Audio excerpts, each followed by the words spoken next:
Welcome to the podcast of Missionaries of the Precious Blood, United States Province, where we delve into the heart of our organization's mission and values. Missionaries of the Precious Blood, founded in 1815 by St. Gaspar de Buffalo, is a Catholic religious congregation dedicated to spreading God's love and mercy through prayer, community, and service. Our podcast serves as a platform to share the stories, reflections, and insights of our members as they strive to live out the charism of reconciliation and redemption. Tune in, be inspired, and become part of our mission to make God's love known to all. All right, today's guest is Father Bill Nordenbrock of Missionaries of the Precious Blood. Father Bill, how are you doing today? I'm well, thank you. I was just hoping you could give us a little bit of your background, kind of tell us how long, when you went into formation with the Missionaries of the Precious Blood, and in general, what are kind of some of your duties right now?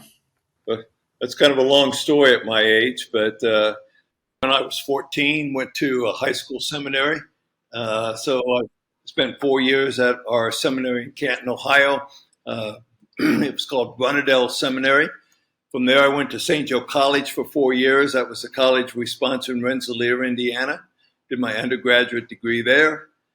Did a year of internship, what we call special formation, at a parish in Cleveland, and then went up to Chicago for my graduate studies in theology. Did my Master's of Divinity there. I was ordained 41 years ago. I worked first in healthcare. Spent 6 years at St. Joe Medical Center in Fort Wayne, Indiana. And then I kind of got a call to work for the community. We were at that time looking at starting a lay associate program. That was called the Companions Program. It's continuing today. Then went to a house of prayer. Spent 16 months out in literally the middle of nowhere outside of Leavenworth, Kansas, in a woods, living in a hermitage. But I was with a contemplative prayer community for that time. There was a number of it was one of the first collaborative Precious Blood family things. There were Sisters of the Precious Blood there, Adorers of the Blood of Christ. And then the provincial asked me to go back into administration. And so I worked in developing the Mission Advancement Office. I did that for a while and got it started. And then we wanted to start a Ministry of Reconciliation. And so I was working in Chicago. About 2013, I guess, I got elected to general leadership. I was elected to serve on the General Council of the Worldwide Congregation. Well, let me ask if I could I go back to when you were 14? So you went to Brunnerdale, correct? Yes, Brunnerdale Seminary. Brunnerdale. So that's pretty early. That's pretty early to have known that did you know when you were 14 that you wanted to be a priest? No, I knew I wanted to run away and join the circus. Okay. So it was an adventure. I mean, I grew up in a little town. And this was a unique thing. I went there a summer workshop, a 1 week thing, like after 7th grade or after 8th grade. You know, they had an indoor pool. They had a new gym. There were a lot of kids, about a dozen kids from my town there already. So it wasn't such a big deal. It was like I said, it was running away and joining the circus. It was, I was ready for an adventure. At what point was it at Brunnerdale that you decided that you wanted to join the Missionaries of the Precious Blood, or how did that come about? If only I was so enlightened. Okay. No, I left Brunnerdale thinking I was going to go to Ohio State, actually. And then somewhere along the way, I ended up at St. Joe College. And it was really during those 4 years, it was kind of if you want to say, awakening. It's typical of guys at that age, frankly, of people at that age. You know, you're 18 to 20, you're exploring, you're looking at things. And I guess I would say I had my own awakening. Our evangelical brothers and sisters would call that being born again. But the faith took on a whole new reality for me. It was a lot more real for me. I got more serious about having a vocation and asking that question instead of just, I was on a train, let's see where the train goes. So was Was there a moment, a particular moment that you decided that you wanted to order the priesthood, or I guess I'm looking for, was it a revelation, or what was your It kind of was like aha most moment? revelations. It came over time. Everybody wants to see that finger writing on the wall. That isn't usually the way it works, and it didn't work that way for me. But there was a certain amount of crisis going on in my life. My father had just died. I wasn't doing well in school. It was kind of an awakening to what am I doing with my life? This isn't the path I want to be on. And I really started getting serious about looking at the whole vocation. And what really helped me was at St. Joe College, we had about, at that time, I want to say 20 candidates in the college formation program. We just had a good community. And it was during that time I really started to get to know some guys. And I'd look at these guys and I'd say, yeah, I could see myself making my life with these people.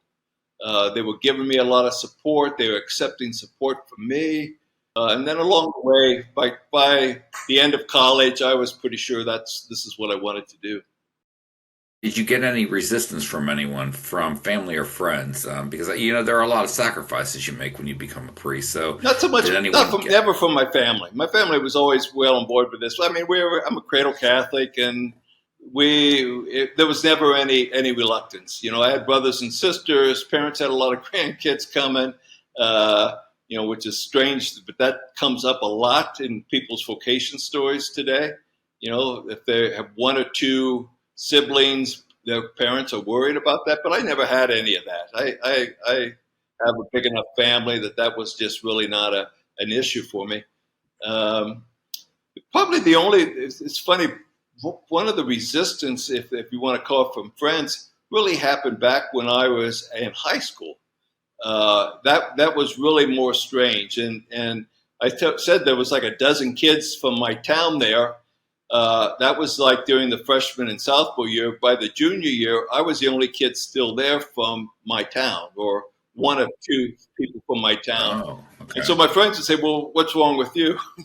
Why are you still there? You know."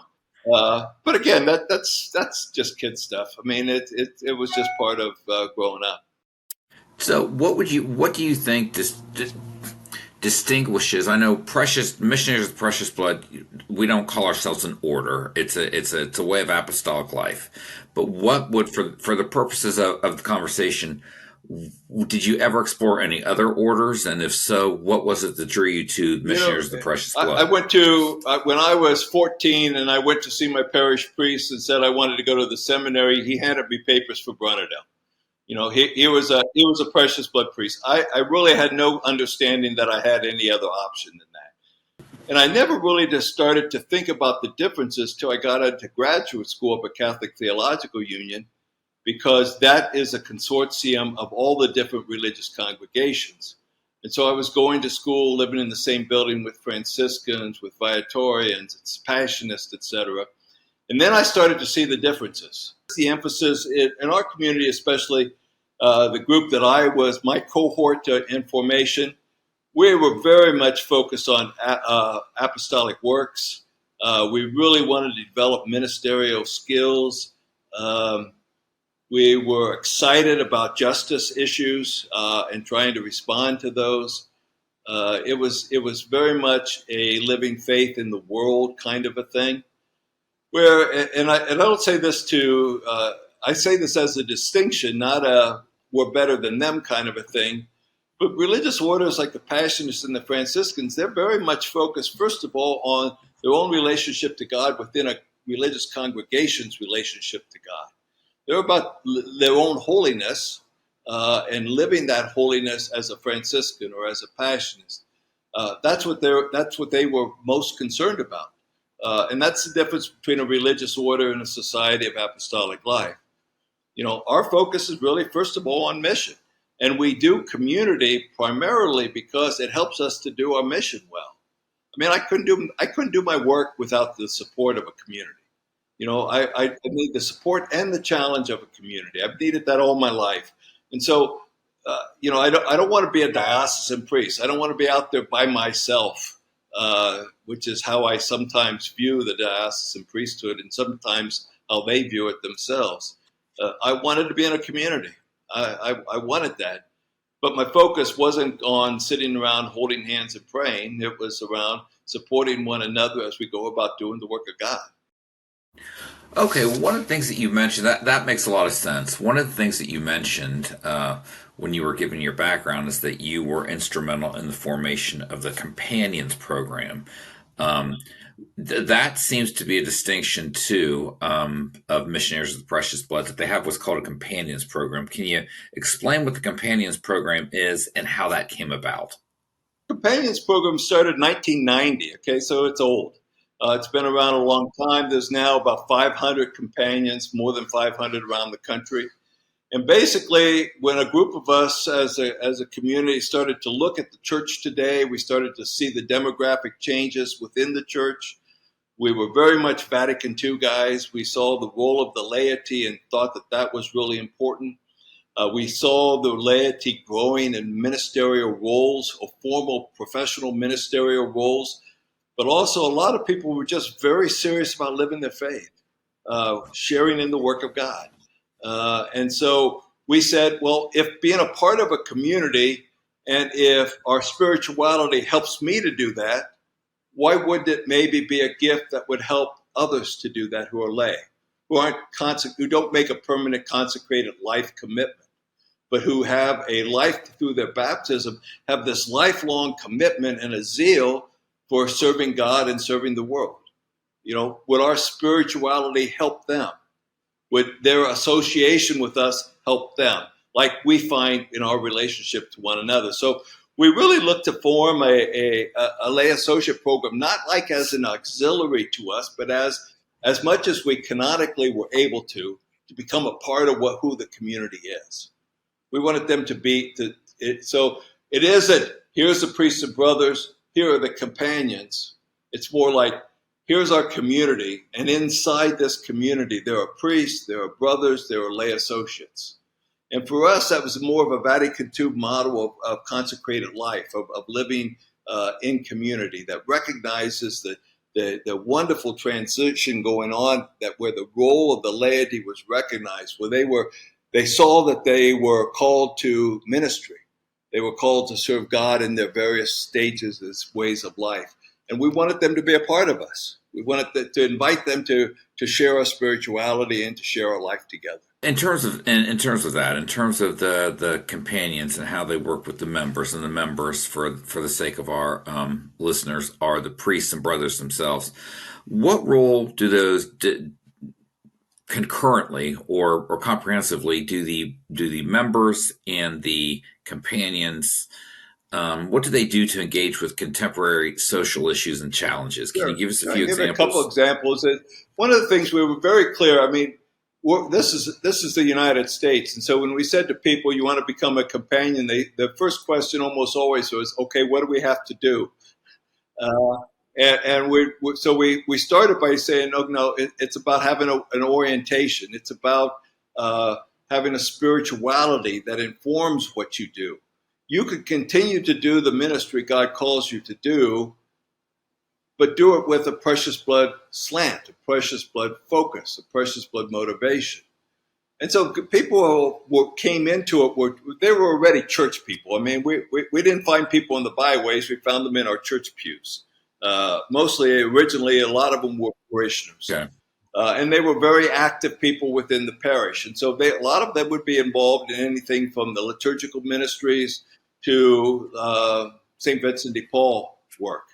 So that was how it initially started. So there is not a one ministry that we expect them to do.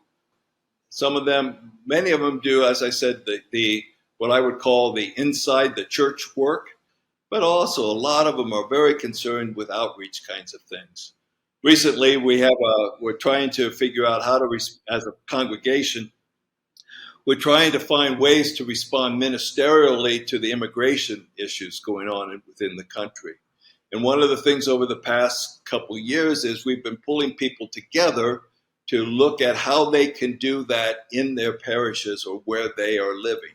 And we just had a wonderful program led by Father Dave Matz, but really put together also with the companions who are a part of that committee to really look at that issue. One of the things that you mentioned, kind of at the top of our broadcast here, was the Precious Blood Ministry of Reconciliation, which is in Chicago. Can you explain what PBMR is and how that's reacting to kind of some of the violence in our world today? Yeah, I was part of the initial founding of that. As I said, there were four of us that went there, and we were really motivated by we had a theologian in our community, Bob Schreider, Father Bob Schreider, who taught at Catholic Theological Union. And he, over a period of a decade or more, was helping us to understand our spirituality as a spirituality and not just devotional practices. And so one of the main themes that came out of that understanding was that we should be about reconciliation. Now, our members heard that, and they always would say, okay, how do I do that?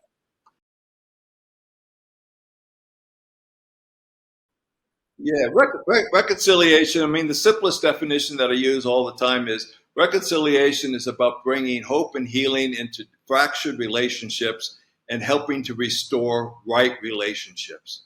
And by right relationships, I mean relationships that reflect faith, relationships that reflect the reign of God that Jesus preached, about a unity, about being together, about communion. That's what reconciliation is. And so we started the Precious Blood Ministry of Reconciliation without knowing how to do that. How do you promote that? And we set it up to be kind of a laboratory. We went into a neighborhood where there was a lot of conflict, a lot of problems. And we said, okay, let's become a part of this and let's learn how to see how we can impact and create better relationships within this community. But really, the restorative justice focus is threefold. We would call this a restorative justice program. And it's threefold. You focus on those who have been affected by violence, victims. You focus on those who have been perpetrators of violence, who are in some ways the wrongdoer in the situation. You minister to them. And you minister to the community in which they live, which is affected by this. And now what we find within the Ministry of Reconciliation is that the one who is the victim and the one who is the perpetrator changes from day to day, and they switch roles. So in the Back of the Yards neighborhood here in Chicago, for the last 20 plus years, we've been trying to be a healing presence within that particular neighborhood. And they have multiple programs from what they call reentry of returning citizens, people coming out of jail, helping them to get settled, giving them a place to live so they can be paroled, come out of jail. There's programs of job training. There's a lot of focus on youth. Now, recently, there's been through the Precious Blood Sisters who work there, there's been a great emphasis on trying to respond to mothers who are horribly, horribly affected by this, who lose usually their sons, sometimes their daughters, to violence. Sometimes because they're murdered, sometimes because they go away to prison. And they build a community there where these women who are on different sides of particular incidences of violence can come together and be in communion with one another, supporting one another in their mutual pain and loss. Well, explain to our listeners if you could kind of delve into reconciliation. Reconciliation does it mean forgiveness? Does it mean, what does it mean? And I've been a Catholic all my life, and I don't even know that I could tell you what the definition of reconciliation is. Could you define that for us? The best thing I say about reconciliation is about the restored right relationships. So let's get religious first. All right. That means when a Catholic goes to confession, they confess their sins, they are offered absolution, their sin is wiped away, and they are now in a holy, right relationship with God. That relationship has been restored. That's a reconciliation. Okay, what does that mean in the world? Yeah. What that means in the world is, again, there has to be a movement of focusing on the relationship, not just so much on the issue, not just But how do you restore a relationship? I mean, the back of the yards community is a neighborhood in bad relationship. I mean, they are struggling. There is so much violence. There's so much animosity. There's so much poverty. There's so much joblessness. It is a community that needs to be restored. That's the work of reconciliation. Now, what people often get confused is a lot of people have a very, I would say, simplistic attitude about forgiveness. You've done something to harm me. I say I'm sorry. You forgive me. Then everything goes back to the way it was. Well, Right. we know that doesn't work very well, especially if there's been serious harm done. Yeah. Uh, so reconciliation isn't that forgiveness is given, but sometimes forgiveness is needed to start the process.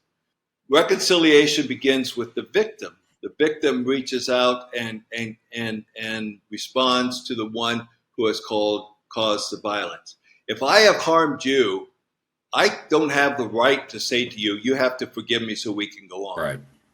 It's on you to tell me that you want the relationship to be better. You want the relationship to be restored.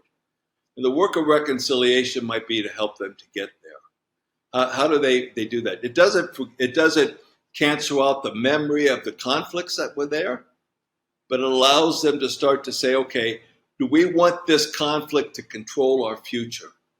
Or do we want to talk about this conflict and get this conflict in such a place that we can remember it, we can know it happened, but it no longer defines us. We learn to tell the story in a new way. How did Missionaries of the Precious Blood react to that? So how does the congregation adapt to, I guess, changing cultural and societal concerns while remaining true to its core values? Just in terms of that, in terms of something that is contentious as politics. Yeah, my family might be like yours. We don't talk about politics. Yeah. There are some things you just don't talk about, so because we don't deal with it so well. But again, I think when we look at the world today, within the church and also within the world, and both are our focus as a congregation, both the church and the world, we see a lot of polarization. We see a lot of division. Yes. And there is no easy, simple ways to deal with that. But there are some tools that we can use to help people to deal with that, if there's a willingness to do it. And so often what we find is people are afraid to engage the issue. So here's an example. Just recently, or maybe it hasn't even quite happened yet, at our retirement center, they're bringing in a program called Braver Angels. And the purpose of Braver Angels is to create a safe forum for red people and blue people to have a civilized conversation with one another. And so that's what they're going to do. They're going to invite people together, create a situation where they can begin to be some honest dialogue with one another. That's an example of trying to respond to this polarization. The methodologies that we've learned is the circle method, a circle method of communication, which is a ritualized form of communication where you create a safe place where people can honestly listen to one another. And you do that by identifying common values. You do that by inviting, sharing, and establishing agreed upon guidelines of how you will behave within that circle. And so, but you have to create the safe place. You have to create the sacred space where people feel that they're able to bring themselves honestly into a dialogue with one another, into a discussion with one another. And that's the work of reconciliation. Reconciliation is primarily, it's the work of God, and we're trying to cooperate with it. Scriptures all the time, many scriptures talk about how God wants to bring all those far off near. God wants to restore relationships with people. God wants to restore the covenant over and over and over again. And so we're trying to participate in that, but we have to recognize that we're not, reconciliation technicians who have the magic strategy to heal all wounds. What if there are two parties and one wants to reconcile the relationship, but the other doesn't? How does reconciliation work then, or how do you reconcile yourself to that issue? Right. It doesn't. You cannot reconcile somebody who doesn't want to be reconciled cannot be forced to reconcile. If they have not done the inner work where they are saying, I want this to be different. If they don't want it to be different, it will never be different. And we know many people who get stuck in the harm that was done to them. And they can't move past it. And the initial work of reconciliation is really their healing and helping them to get to a place where they say, I don't want to be in this place anymore. How do I move beyond this? How do I really experience healing? Let me switch gears for a little bit and ask how Missionaries of the Precious Blood supports vocations to religious life. Well, we have an open door. Uh, we, we very much want to have people join us as priests, as brothers, as companions. And we have people dedicated to going out and issuing that invitation. And we continue to do that. What I've been talking about, what the community believes about reconciliation and the need for that charism in the world today, we just want people to join us to do it. We need more voices that call for reconciliation. We need more people who's willing to put their bodies in the midst of the mess of conflict and say, okay, let me be a bridge. Let my spirituality be a bridge between the two of you, and let's see what we can do to restore right relationship. What would you say to young men who are considering a religious life, regardless of the order, regardless of whether it's Missionaries of the Precious Blood, the Dominicans, the Franciscans, the diocesan priests? What would you say to encourage an increase to vocations? Yeah, one of the things I think, as I've watched people do their vocation discernment, one of the things I've noticed over and over again is that in discernment, you can only discern the next step. I can't discern. When I was 16, I couldn't discern that I wanted to be a general superior someday. That couldn't be. I couldn't do that. I had to decide: am I going to take the next step? Am I going to go from high school formation to college formation? And I think so many times when I've talked with people who are in their vocational discernment, they keep asking themselves if God's calling them to be a priest. And I keep saying, you can't answer that question. How could you possibly answer that question? Nobody's willing to ordain you next Saturday. That isn't the right question. The right question is, are you willing to be serious about investigating this? I discovered my vocation in formation. I didn't have a vocation before I went to formation. But you discover your vocation by living in a formation community, living with people that you might join someday. Okay, so well, since we're talking about calls to religious life, what is the charism of the Missionaries of the Precious Blood? Yeah, I again, you probably get a lot of different answers Well, in your from opinion. that, but I'll tell you what it means to me. The charism that I try to live in communion. I want to live in right relationships with others, not just my community, but the people that I encounter. And when I see a new immigrant family with little kids sitting outside the Walgreens needing help, how am I in communion with them? Now, sometimes I get an answer and sometimes I don't. But the fact that I'm asking that question is me living my charism. I want to be in communion.